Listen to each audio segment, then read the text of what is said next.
Quand quelqu'un ressent une douleur, on observe l'activation de différentes zones du cerveau. D'abord, le cortex sensitif nous dit « D'où vient cette sensation? Est-elle importante ?» Puis le cortex singulaire traite l'information. Cette sensation doit-elle m'inquiéter? Vais-je en souffrir? A-t-elle quelque chose d'effrayant? D'autres parties du cerveau, comme le cortex frontal, interviennent aussi dans le processus d'analyse. Que signifie cette sensation? Est-ce dangereux? Ou est-ce que tout va bien? Lorsque toutes ces zones s'activent ensemble pour nous signifier que notre corps est en danger, alors le cerveau crée la douleur.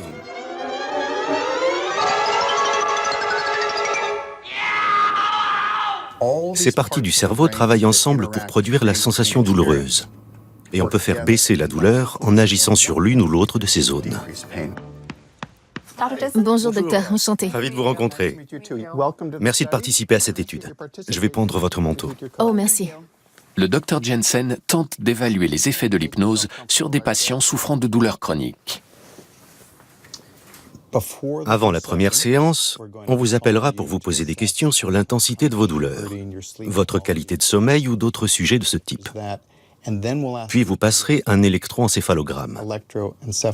Ensuite, nous ferons 4 séances d'hypnose ensemble et on fera un deuxième électroencéphalogramme.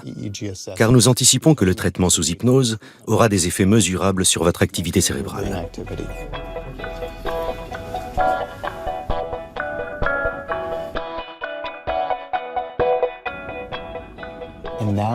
Vous pouvez maintenant imaginer que les sensations désagréables que vous ressentez prennent la forme d'une image ou d'un objet.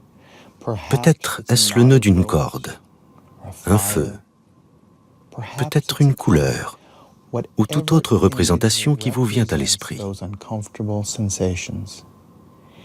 Puis en pensée, vous allez placer cette image ou cet objet dans une boîte. C'est une boîte solide, épaisse, isolée. Si bien que les sensations que vous ressentez sont maintenant étouffées, lointaines. À l'issue des séances d'hypnose, la patiente retourne au centre d'imagerie pour un nouvel électroencéphalogramme.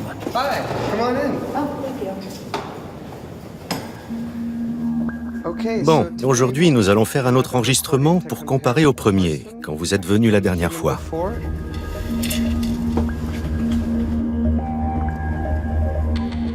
Maintenant, je vais vous demander de fermer les yeux et de faire ce que vous avez appris lors des séances. Les enregistrements par électroencéphalogramme permettent d'observer comment l'hypnose agit sur l'activité cérébrale. Nous constatons une augmentation des ondes lentes du cerveau, qu'on appelle ondes θ. Ces ondes correspondent à un état de relaxation et favorisent la disponibilité mentale.